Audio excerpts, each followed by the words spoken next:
Et nouvelle de dernière heure, exactement comme on s'y attendait, à la suite du décret signé mardi par Donald Trump pour tenter d'empêcher que les bulletins de vote par correspondance soient même livrés aux Américains, en usurpant le pouvoir des États de contrôler les élections fédérales, nous avons maintenant la première poursuite visant à bloquer ce décret, déposé au Massachusetts par un groupe d'organisations d'intérêt public de défense du droit de vote, dirigé par la League of Women Voters of Massachusetts.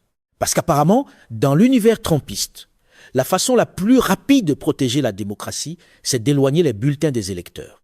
Et cette poursuite a été intentée contre l'administration Trump pour bloquer le décret au motif qu'il viole le Voting Rights Act, le Privacy Act, le 10 amendement de la Constitution des États-Unis, ainsi que la séparation des pouvoirs, entre autres choses. Une formule désormais bien connue. Appelez ça l'intégrité électorale, puis trébucher sur tous les garde-fous que la Constitution prévoit réellement. Nous l'attendions. Je regarde ma montre et l'horloge depuis mardi.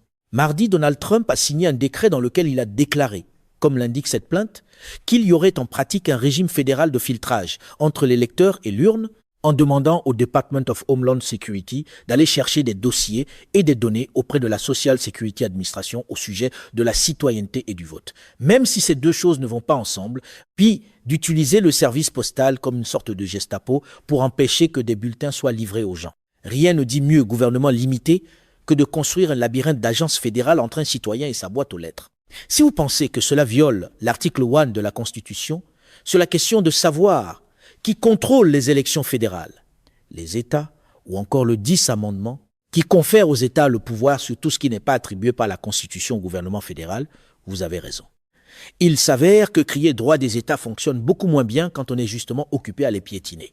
Et maintenant, nous allons avoir, espérons-le, un juge du Massachusetts qui fera ce que le juge Kollar-Kotelly a fait l'an dernier. Vous vous dites, peut être que c'est du déjà vu, ou encore le jour de la marmotte. Donald Trump n'a-t-il pas déjà fait ça l'an dernier? Oui, il a fait une version de cela l'an dernier, avec des exigences de citoyenneté et des sanctions contre les États s'ils n'utilisaient pas de pièces d'identité d'électeurs. Et le juge Kollar-Kotelly a dit non, vous ne pouvez pas faire ça. Et sur des bases semblables, et selon un modèle semblable, il a bloqué ce décret. Même manuel, même changement de costume, même collision avec la Constitution. Je suppose que c'est exactement ce qui va se produire ici au Massachusetts. Revenons au vote par correspondance.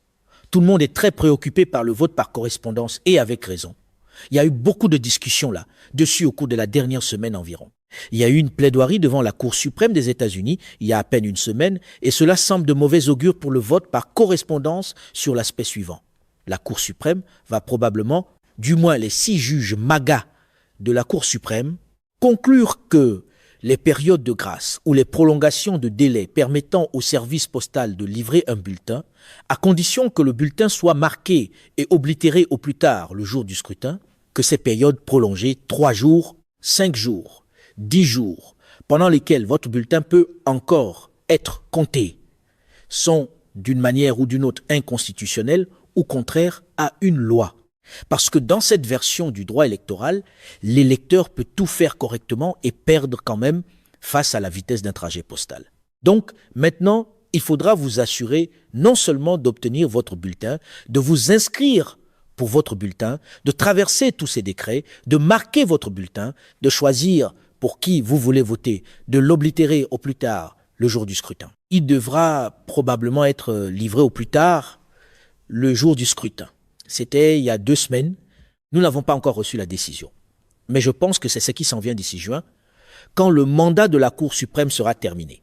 On continue de faire peser le fardeau sur l'électeur, pendant que ceux qui créent le chaos se présentent comme les gardiens de l'ordre. Ensuite, Donald Trump a peu être été enhardi par cette plaidoirie particulière devant la Cour suprême. Il a eu une semaine difficile à la Cour suprême, si vous voulez mon avis. Il a été le premier président en fonction à assister à une plaidoirie de la Cour suprême. Il a été le premier président en fonction à en quitter une brusquement quand on l'a repris en plein visage sur la citoyenneté de naissance au sujet du 14e amendement. Mais je m'égare.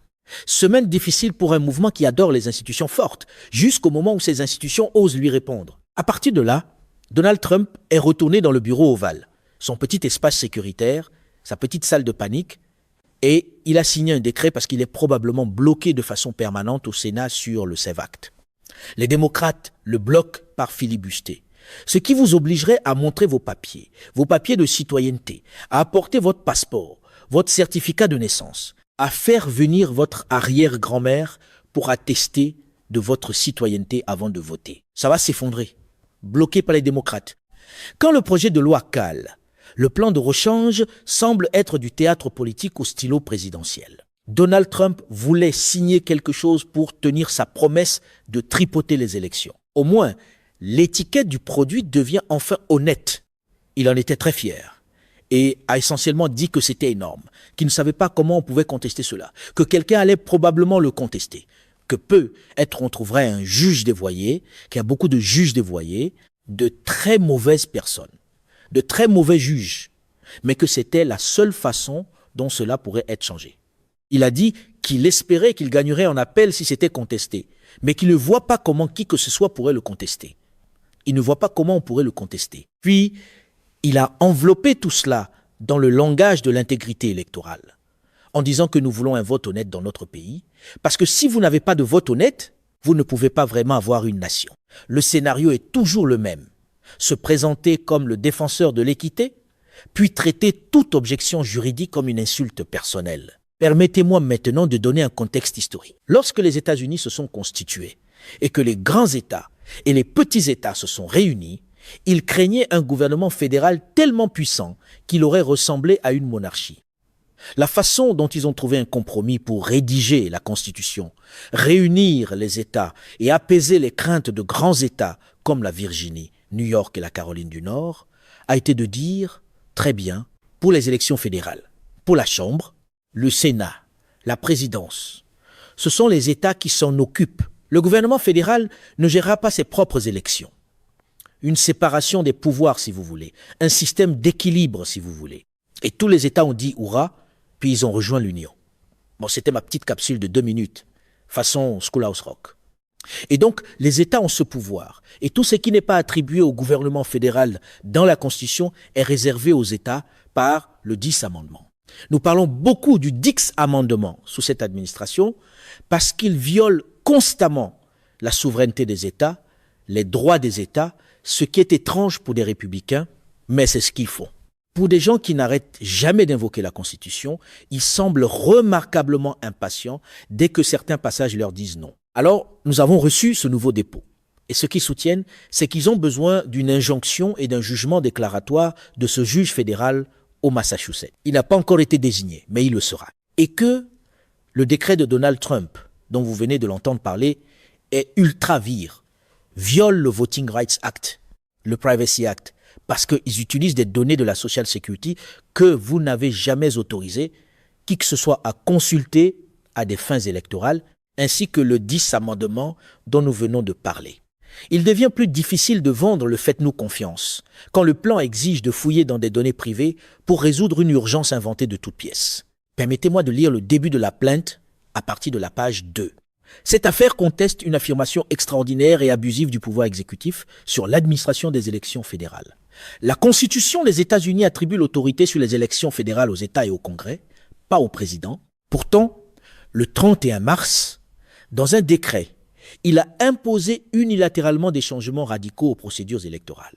Donc, encore une fois, la théorie semble être que si l'on qualifie quelque chose d'assez urgent, les limites du pouvoir présidentiel sont censées s'écarter poliment. Ce n'est pas la première fois que le président tente illégalement d'usurper le pouvoir sur les élections fédérales.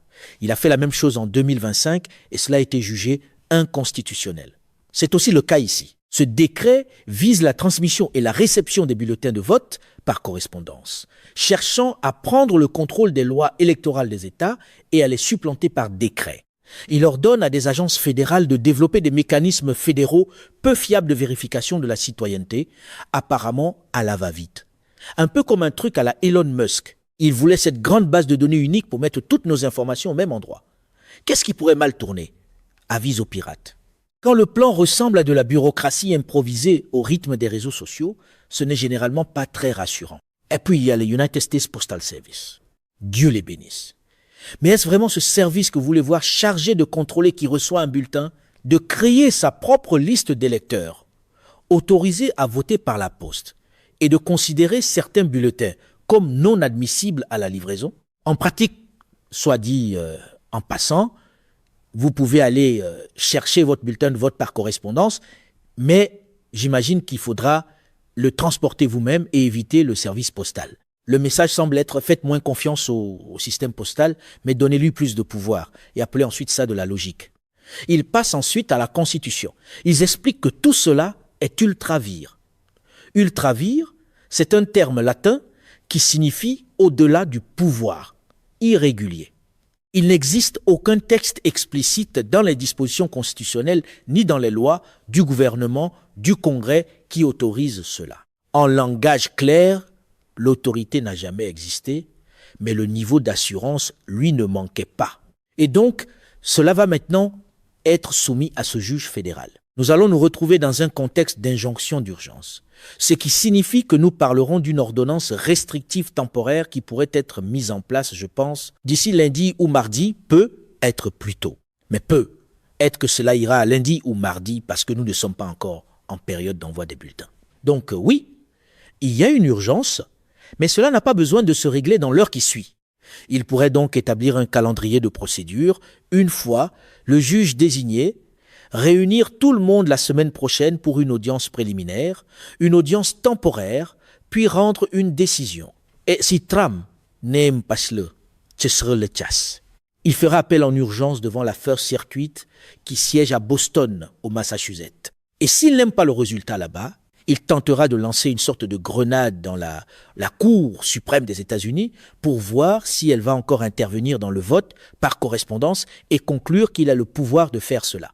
C'est devenu le même rythme. Perdre, faire appel, escalader, se plaindre, recommencer. La question sur le vote par correspondance, il y a 2 semaines, ne portait pas sur le pouvoir présidentiel. Elle portait sur la question de savoir si une loi définissant la date du scrutin avait été violée par ces États en créant une période de grâce pour la réception des bulletins de vote par correspondance. Ici, nous sommes en plein cœur du sujet. Est-ce qu'un président peut, par décret, tripoter les élections fédérales et fixer des exigences? Par le passé, l'an dernier encore, la réponse était non. Et je ne pense pas que même cette Cour suprême, je ne pense pas qu'il puisse convaincre Roberts et Amy Coney Barrett de le suivre sur ce coup-là. Je peux me tromper. Je me suis déjà trompé auparavant à l'occasion, mais je ne le pense pas. Même selon les standards d'une lecture très agressive du pouvoir exécutif, celle-ci en demande énormément. Nous allons suivre cette histoire de très près. Et ce n'est pas la seule affaire. Il va y avoir une autre poursuite menée par les procureurs généraux. Les 24 procureurs généraux démocrates. Au moins 20 d'entre eux travaillent jour et nuit en ce moment même pour déposer leur propre affaire. Ce ne sera probablement pas au Massachusetts si je devais deviner. Peut être pas non plus à Washington, D.C. Cela pourrait être dans l'État de Washington, dans le Northern District of California, au New Hampshire. Il y a plusieurs endroits, le Maryland, plusieurs endroits qui sont favorables, si l'on veut, à ce type de poursuite. Parce que lorsqu'un décret essaie d'en faire trop, la carte judiciaire commence à s'illuminer très vite. Et je suis certain que les avocats des procureurs généraux travaillent là, dessus eux aussi. Mesdames et messieurs, notre émission d'aujourd'hui s'arrête ici. Nous vous invitons à partager votre avis personnel dans la section des commentaires ci-dessous. Perspective politique vous salue et vous donne rendez-vous très bientôt.